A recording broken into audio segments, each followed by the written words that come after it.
Malam pemirsa, kita lanjutkan kembali perbincangan ini Mas Anies, Bang Sandi, soal DP rumah 0%, rumah murah untuk rakyat. Itu konsepnya gimana sih? Kalau bisa dibilang, mungkin Mas Hanta juga setuju, ini lumayan jualan dalam tanda kutip yang berhasil menarik perhatian ya. Mas Anies, gimana sih sebenarnya konsepnya 0%? Jadi gini, nomor satu, ini soal keberpihakan. Kami mau berpihak kepada warga Jakarta yang bertahun-tahun tinggal di kota ini, tapi selalu hanya menyewa. Kemudahan untuk mereka itu diperlukan sekali. Saya sampai sekarang masih KPR, dan kami itu dulu struggle untuk cari DP, sama seperti yang lain. DP ini menjadi salah satu beban. Oke, jadi satu soal keberpihakan. Yang kedua, aturan-aturan yang ada memungkinkan. Bahkan kami sudah mendapatkan legal opini hari ini ya, kita diskusi sama-sama. Apa itu legal opini? Karena setahu saya peraturan Bank Indonesia tahun 2015 nomor 17 mengatakan minimal 15% untuk DP rumah, tidak bisa. Nah, Anda baca satu pasal sesudahnya mengatakan bahwa selama itu program pemerintah maupun pemerintah daerah, maka dimungkinkan. Oke. Jadi pertanyaan saya malah begini, kalau gusur melanggar aturan sampai kalah di PT UN, sampai ketika reklamasi semua aturan diterabas, kenapa untuk rakyat kecil, rakyat kebanyakan yang pengen punya rumah nggak boleh, lalu nengoknya ke peraturan? Ini bukan kitab suci. Saya terusin dikit nih. Ini bukan kitab suci. Justru aturan itu mencerminkan keberpihakan. Karena begitu aturan dibuat, maka kita akan tahu ini aturan menguntungkan pada siapa, merugikan pada siapa. Oke, Mas Anies, sebentar. Kalau aturan ketika sudah berkuasa, pasti aturan bisa dibuat mau berpihak ke rakyat atau tidak, begitu kan ya. Tapi permasalahannya, kita lihat wilayah Jakarta, itu akan bentuknya skemanya apa? Landed house atau seperti apa? Akan dibangun di mana? Mungkin punya yang realnya. Sedikit ya, jangan membayangkan kami membangun rumah.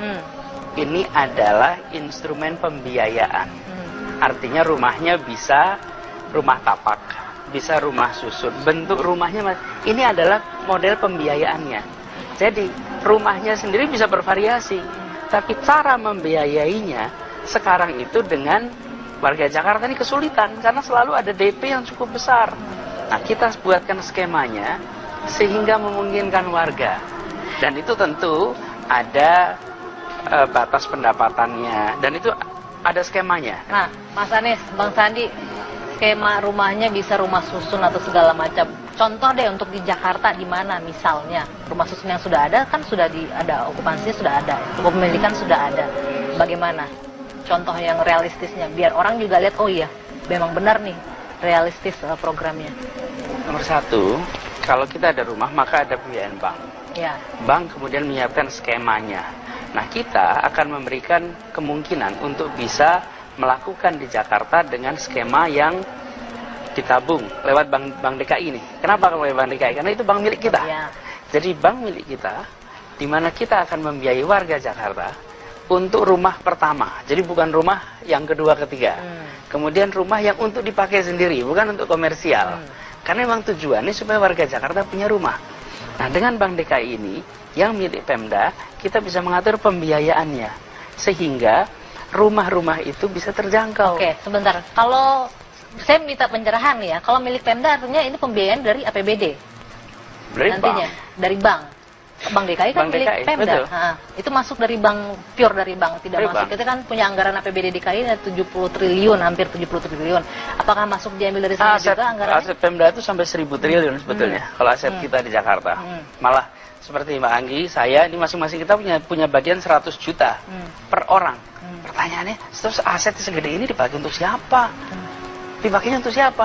Dan kalau misalnya Mbak Anggi bisa, itu kita nih berhasil punya rumah dengan term yang lebih panjang, ya, apa yang terjadi? Nilainya mengalami apresiasi.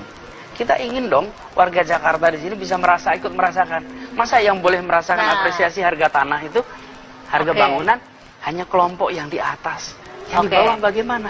Jadi kami akan carikan caranya. Warga tinggal pilih. Mau gubernur yang nggak cari solusi untuk para penyewa, pilih nomor 2. Mau cari gubernur yang memberikan solusi, pilih nomor 3. Oke, sebentar. Kita dengar dulu nih. Artinya gini, saya terusin. Artinya kita itu mau mencari solusi. Solusi ini kenyataan. Solusinya realistis atau tidak? Kita dengar dulu ya. Ini pernyataan dari Wagub DKI Jakarta. Pak Jarod kan menunjukkan beberapa pertanyaan. Tapi kami nggak mau gegabah, kami minta legal opinion. Jadi sudah keluar opini hukum yang intinya menyatakan bahwa apa yang kami lakukan itu tidak melanggar aturan. Justru kami nanti akan menghadirkan aturannya. Bahwa satu, dia tanya bagaimana untuk siapa. Siapa, di mana rumahnya, kita siapa membidiknya itu adalah yang berpenghasilan sampai kurang lebih 7 juta rupiah per bulan. Berapa yang ditabungnya? 2,3 juta per bulan selama 6 bulan. Kita juga bisa melihat kira-kira nilai rumahnya antara 350 juta rupiah. Jadi kita bisa bilang mungkin ini di Jakarta Timur atau di Jakarta Selatan. Bang Sandi, di mana 350 juta di Jakarta sekarang? Kita bisa hadirkan perumahan-perumahan tersebut melalui perumahan yang skema dengan tanah-tanah yang kita bisa kerjakan dengan Pemda. Jadi jangan pernah membayangkan bahwa Pemdanya yang membangun. Tapi kalau ada program yang berpihak kepada warga, itu bisa kita hadirkan. Di Singapura contohnya, ada Housing Development Board yang dibangun proyek-proyek HDB itu di daerah-daerah yang nggak terlalu jauh dari proyek-proyek komersial. Tapi kalau sekarang di Jakarta, Mas Anies, di mana yang realistis dengan harga 350 juta? Pemda punya banyak tanah, kita bisa bekerjasama dengan pengembang. Dengan tanah yang mau dibikin sekarang tanah yang direklamasi itu, yang area di mana lagi Jakarta justru punya? Menurut saya disinilah menariknya. Kenapa Pemda nggak mau mikirin masalah ini? Kami lagi mau mikirin nih. Bahkan kami cari solusinya, termasuk tanah-tanah Pemda yang ada banyak itu. Apa yang terjadi bila kita kemudian memutuskan bekerja sama dengan pengembang membangun ini? Perbankan siap untuk membiayainya. Ada solusinya, bisa dengan high rise, bisa. Tapi intinya adalah kita akan menghadirkan solusi, dan ini bukan hal baru. Bukan hal baru itu begini. Mas Anies, sebentar saya potong. Saya terus nggak? Di banyak negara sudah dilakukan. Australia sebagai contoh. Di Australia itu DP harus 20%. Kecuali program pemerintah bisa 0%. Pemerintahnya mau. Lah, Anda mau cari pemerintah nggak sih solusi?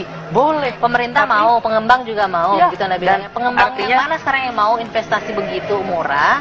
Dan kita sudah bicara, pengembang itu banyak. Bahkan pengembang itu mau, bahkan begini, lebih baik mereka merasa juga dengan skala volume yang besar, skala ekonomi yang besar, mereka juga mendapatkan margin cukup baik. Yang sekarang dikerjakan kan bikinnya mewah, jumlahnya sedikit, marginnya banyak, volumenya sedikit, dapatnya siapa? Yang kaya. Nah, bagaimana dengan yang di bawah? Mereka nggak dapat rumah. Nah, sekarang kita mau menawarkan solusi atas problem ini dengan tentu Pemda bisa terlibat di situ. Kalau justru mereka yang posisinya lemah ini tidak pernah dibela, tidak pernah dicari solusinya, nggak akan ada yang mau memikirkan mereka. Kenapa?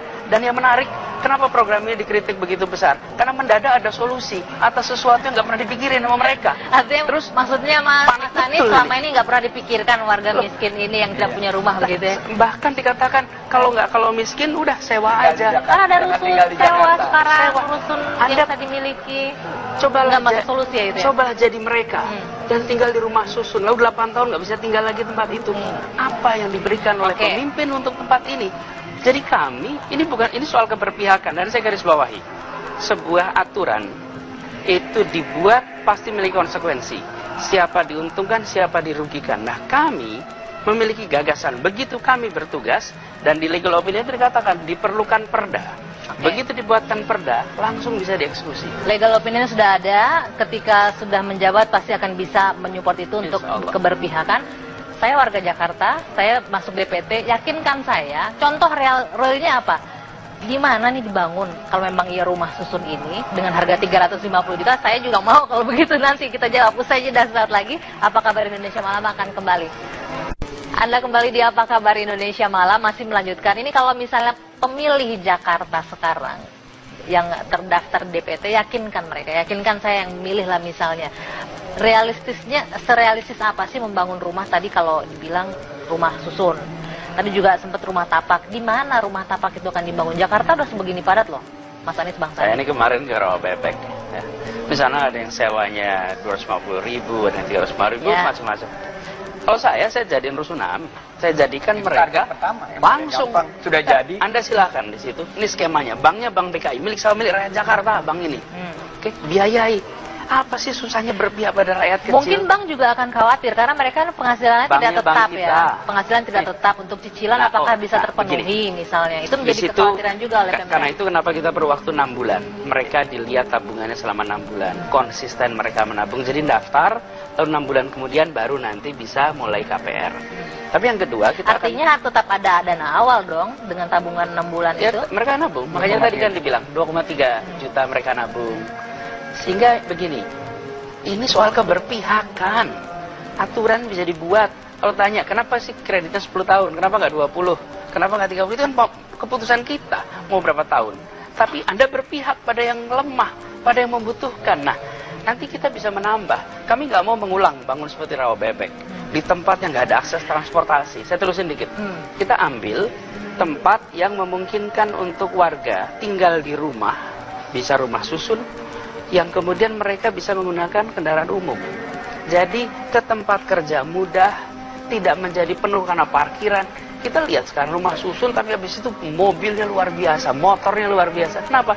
Karena semua tetap mengandalkan kendaraan pribadi. Nah, tanah Pemda, aset Pemda ini besar, banyak. Aset ini dipakai untuk siapa? Ya, untuk rakyat kita. Mas Anies, maaf saya potong. Kalau misalnya ada yang men-challenge seperti ini, mungkin bank tidak mau memberikan karena mungkin pembiayaannya tidak visible. Peminjam ini tidak akan bisa. Contoh nih, saya mau pinjam uang sama Mas Anies. Tapi Mas Anies tahu saya nggak punya penghasilan tetap. Let's say lah bisa 300.000 sebulan, bisa 500.000.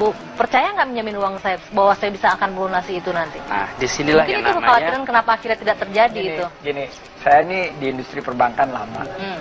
Ada kredit tanpa agunan sekarang di mana-mana ada. Ya. Ini tanpa agunan. Mereka bisa melihat daripada pattern mereka menabung. Buat kita, ini sekarang ada asetnya, ada agunannya ini. Ini ada barangnya, dan barangnya itu kita kerjasama dengan pengembang, dengan Pemprov. Yang kita berikan kemudahan kan cuma skema pembiayaan. Kenapa kok semua kebakaran jenggot? Menurut saya, ini adalah suatu inovasi terobosan yang waktu bro lu nyuruh gue ngitung, saya hitung bener. Saya bilang, loh ini bisa, saya cari referensinya di mana. Sampai di Amerika, di negara yang sudah maju, di Colorado ada namanya affordable housing. Ada, kuncinya apa?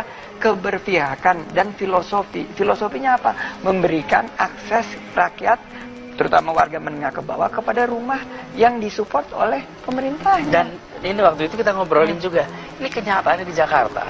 Tidak semua orang memiliki pendapatan yang sifatnya formal. Iya. Misalnya supir, kerja serabutan yang tidak punya. Terus kita sebagai pemimpin mau diem aja gitu? Enggak lah, ya cari solusi.